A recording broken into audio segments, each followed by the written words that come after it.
नमस्कार मंडळी. सोशल मीडियावर सराईतपणे मुशाफिरी करणाऱ्या सगळ्यांना सुवर्णाचा नमस्कार. विषय महत्त्वाचा आहे. छगन भुजबळ यांनी अंगुली निर्देश केलेले ते 3 नेते कोण याविषयीची चर्चा करायची आहे. अर्थात खूप मोठं अभ्यास किंवा तत्त्वज्ञान लागेल किंवा खूप मोठा चिंतनाचा हा विषय असं नाही. मात्र हे वाक्य ज्यांनी उच्चारलेलं आहे आणि ज्या तिघांकडे अंगुली निर्देश केलेले आहेत हे सगळेच महत्त्वाचे नेते आहेत महाराष्ट्रातले. आणि राष्ट्रवादी काँग्रेस अजित पवार पक्षाचे हे अत्यंत महत्त्वाच्या नावांविषयीची चर्चा आहे. सगळ्यात पहिलं नाव ते म्हणजे उपमुख्यमंत्री अजित पवार आणि राष्ट्रवादी काँग्रेस अजित पवार पक्षाचे राष्ट्रीय अध्यक्ष अजित पवार. दुसरं या पक्षातलं मोठं नाव ते म्हणजे प्रफुल्ल पटेल आणि तिसरं या पक्षातलं मोठं नाव ते म्हणजे सुनील तटकरे. पण या सगळ्यांच्या जोडीला जेव्हा शरद पवारांमधून पक्ष बाहेर पडला, शरद पवारांच्या पक्षातून बाहेर पडला पक्ष, वेगळे झाले हे दोन्ही पक्ष आणि राष्ट्रवादी काँग्रेस अजित पवार यांच्यासोबत जे जे नेते आले त्या सगळ्यांमध्ये खूप महत्त्वाची नावं होती. आणि त्यामध्ये दिलीप वळसे पाटील असतील, छगन भुजबळ असतील, धनंजय मुंडे असतील, सुनील तटकरे असतील, अदिती तटकरे असतील, ही सगळी मंडळी होती. मोठी नावं होती. आमदार राहिलेले आहेत, खासदारकी भूषवलेली आहे, मंत्रिपदं भूषवलेली आहेत, अशी माणसं होते. मोठं आणि ज्येष्ठ नाव हे छगन भुजबळ यांचंच होतं. शरद पवारांच्या पक्षामध्ये शरद पवारांसोबत छगन भुजबळ जेव्हा होते तेव्हा छगन भुजबळ यांचं भाषण हे शरद पवारांच्या आधीचं असायचं. शरद पवार जेव्हा जेव्हा पत्रकार परिषद घ्यायचे, मेळावे घ्यायचे, कार्यक्रम घ्यायचे तेव्हा त्यांच्या बाजूला छगन भुजबळ एका बाजूला बसलेले असायचे. एका बाजूला छगन भुजबळ, दुसऱ्या बाजूला जयंत पाटील किंवा जितेंद्र आव्हाड किंवा इतर नेते, प्रफुल्ल पटेलसुद्धा. पण म्हणजे इतकं महत्त्वाचं स्थान असलेले छगन भुजबळ आज नाराज आहेत. छगन भुजबळांची नाराजी खूपदा बघायला मिळालेली आहे. पण याआधी त्यांनी संयम बाळगला. त्यांनी कुठलंही नाराजीचं वक्तव्य केलं नव्हतं.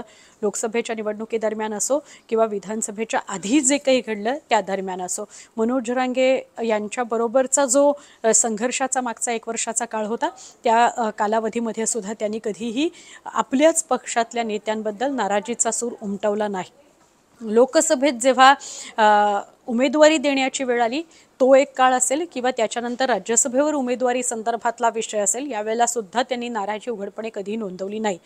यावेळेला मात्र विधानसभा निवडणुकांमध्ये भरघोस यश मिळवल्यानंतर म्हणजे एका बाजूला महाराष्ट्रामध्ये जरांगेंच्या बाजूचं वातावरण होतं, त्याचबरोबरीने लोकसभेमध्ये मवियाला मिळालेलं यश होतं, त्याच्या पाठोपाठ येवल्यामध्ये छगन भुजबळ यांच्या विरोधात उभं असलेलं नेतृत्व, अशा वेगवेगळ्या पातळ्यांवर छगन भुजबळ उतरले आणि त्यांनी आपलं यश खेचून आणलं, आपली आमदारकी खेचून आणली. असं असताना त्यांना बक्षीस काय मिळालं तर त्यांना मंत्रिपद मिळालं नाही आणि मग ते नाराज झाले. ते 2-3 दिवस त्यांनी त्यांची नाराजी बोलून नाही दाखवली. पण शपथविधीनंतर एक साधारणपणे 3 दिवसांनंतर त्यांनी बोलायला सुरुवात केली आणि मागचे 2 दिवस म्हणजे सोमवार आणि मंगळवारचे दिवस त्यांनी आपली नाराजी उघड प्रसारमाध्यमांसमोर स्पष्ट केली. मंत्रिपद मिळालं नाही याची नाराजी नाही आहे, या संदर्भातला राग नाही आहे, पण जी पक्षात मला वागणूक दिली जाते आहे त्याच्याबद्दल मला खंत आहे, माझी जी अवहेलना केली गेली त्याच्याबद्दल मला खंत आहे, मला निर्णय प्रक्रियेमध्ये घेतलं जात नाही याच्याबद्दल मला खंत आहे. जी तिघांची फळी आहे ते 3च नेते आपापसात ठरवतात आणि निर्णय जाहीर करून टाकतात. मग प्रश्न असा पडतो, हे 3 नेते कोण? अर्थात बोलतायत कोण? छगन भुजबळ. छगन भुजबळसारखं वरिष्ठ नेतृत्व जर असं म्हणत असेल तर त्यांचा अंगुली निर्देश साहजिकच कुणाकडे असणार, तर थेटपणे त्यांनी अजित पवार यांच्याकडे अंगुली निर्देश केलाय. पक्षाचे राष्ट्रीय अध्यक्ष सुद्धा आहेत आणि उपमुख्यमंत्री सुद्धा आहेत. सगळेच्या सगळे पक्षाचे निर्णय, राष्ट्रवादी काँग्रेस अजित पवार गटाचे निर्णय हे अजित पवारच घेतात. त्यामुळे पहिलं नाव अजित पवारांचं. तो दुसरा महत्त्वाचा नेता कोण? अर्थातच प्रफुल्ल पटेल.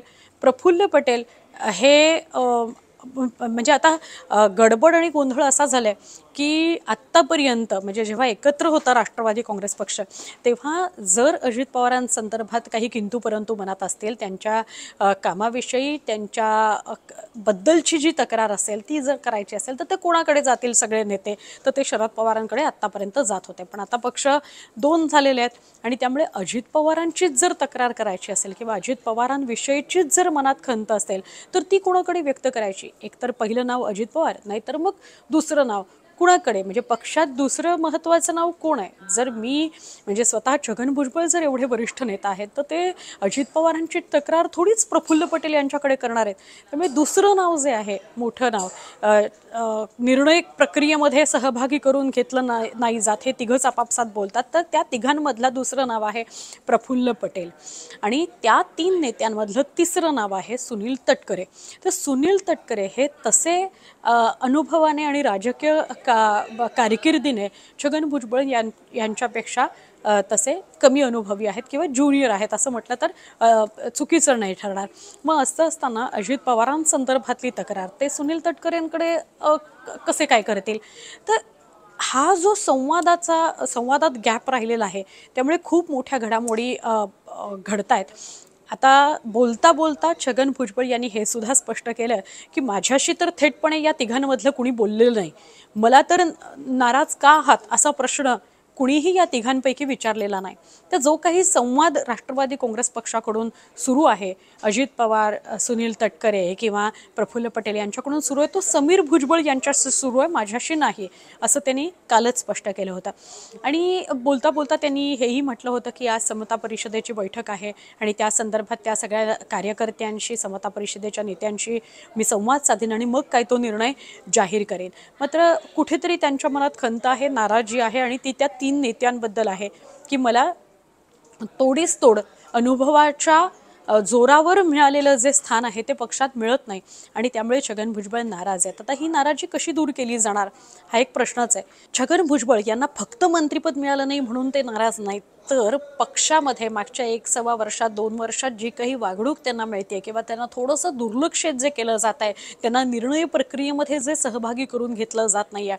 म्हणजे एखाद्या इतक्या वरिष्ठ नेत्याची अशी साहजिक अपेक्षा असणार की जेव्हा पक्ष 2 भागात विभागला गेला आणि त्यावेळेला मी अजित पवारांसोबत जर आलेला असेल आणि मी इतका अनुभवी असेल आणि मी इतकी मोठी मोठी पदं जर भूषवलेली असतील तर माझ्या अनुभवाचा माझ्या पक्षाला माझ्या पक्षातल्या इतर सगळ्या सहकार्यांना फायदा व्हावा. पण त्या प्रकारचं स्थानच जर त्या व्यक्तीला मिळत नसेल तर त्याच्या मनात खंत आणि नाराजी निर्माण होणं हे स्वाभाविक आहे. आता ही खंत आणि नाराजी ही मोठ्या प्रमाणात वाढू नये त्याआधीच अजित पवार हे छगन भुजबळ यांना भेटतात का त्यांची नाराजी दूर करतात का निर्णय प्रक्रियेमध्ये येत्या काळामध्ये त्यांना सहभागी करून घेतलं जातं का मंत्रिपद आत्ता मिळत नसेल त्यांना पण त्याच्या व्यतिरिक्त त्यांच्याशी बोलून काय तोडगा निघतो या सगळ्या गोष्टी बघणं महत्त्वाच्या आहेत. पण जरी स्पष्टपणे छगन भुजबळांनी ते 3 नेते कोण याविषयी नावं घेतली नसतील म्हणजे स्पष्ट नावं घेतली नसतील तरी अर्थात जो सुज्ञ व्यक्ती आहे ज्याने एवढ्या वर्षाचं महाराष्ट्राचं राजकारण बघितलं आहे आणि मागच्या 2 वर्षात घडलेल्या घडामोडी जरी बघितल्या असतील तरी त्याला सहज कळेल की ते 3 नेते कोण आहेत आणि त्यांच्याविषयीची नाराजी ही उघड छगन भुजबळ यांनी बोलून दाखवलेली आहे. शेवटाकडे येते मी आणि एकच फक्त स्पष्ट करते की ज्यांना म्हणजे हे तर मी वाचून ऐकून तुमच्यापर्यंत पोहोचवते पण ज्यांनी खूप वर्षाचं राष्ट्रवादी काँग्रेसचं राजकारण बघितलेलं आहे त्यांना हे खूप चांगल्या पद्धतीने माहिती असेल की छगन भुजबळ हे अत्यंत स्पष्टवक्ता व्यक्ती आहेत. म्हणजे त्यांची देहबोली जरी शांत असली ते अत्यंत शांतपणे आणि संयमाने जरी आपल्या भूमिका मांडत असले तरीसुद्धा तेच असं व्यक्तिमत्व किंवा तेच असे नेते होते ज्यांनी तुमचं चुकतंय ही योग्य वेळ नाही असं सांगण्याचं धाडस हे महाराष्ट्रातला मोठा नेता शरद पवार आपल्याच पक्षातला मोठा नेता शरद पवार यांना सुद्धा दाखवलेला आहे आणि त्याच्या बरोबरीने बाळासाहेब ठाकरे यांना सुद्धा आपली भूमिका स्पष्टपणे त्यांच्या समोर त्यांच्या तोंडावर मांडण्याची भूमिका ही छगन भुजबळांनी एका काळामध्ये घेतली होती. म्हणजे तो काळ ज्यांना आठवत असेल तर शिवसेनेमध्ये छगन भुजबळ असताना बाळासाहेब ठाकरेंना हे सांगण्याची म्हणजे तोंडावर स्पष्टपणे आपली भूमिका मांडण्याची जी ताकद आहे ती छगन भुजबळांनी दाखवली आणि त्याच्या पाठोपाठ शरद पवारांना सुद्धा की ही वेळ नाही हे बोलण्याची किंवा सांगण्याची किंवा तुमचं चुकतं आहे, हे जे तुमचं म्हणणं आहे ते अयोग्य आहे हे सांगण्याची जी धमक आहे ती छगन भुजबळांनी दाखवली होती. आणि आज तेच छगन भुजबळ आपली भूमिका स्पष्टपणे मांडतायत की मला राग आलेला नाही आहे, मंत्रिपद नाही मिळालं म्हणून मला वाईट वाटतंय, राग आलेला नाही आहे तर वाईट वाटतंय की मला निर्णय प्रक्रियेमध्ये सुद्धा सहभागी करून घेतला जात नाही. अर्थात ज्या 3 व्यक्तींकडे अंगुली निर्देश केलेला आहे त्याच 3 व्यक्तींकडे नाराजी दूर करण्याचं नक्की बळ असणार आणि त्यांनी ते करावं असा महाराष्ट्राला अपेक्षित आहे. पण अन्यथा छगन भुजबळांकडे याच्या व्यतिरिक्त काय काय पर्याय असतील हे सुद्धा बघणं महत्त्वाचं आहे. व्हिडिओ तुम्हाला कसा वाटला आम्हाला जरूर सांगा.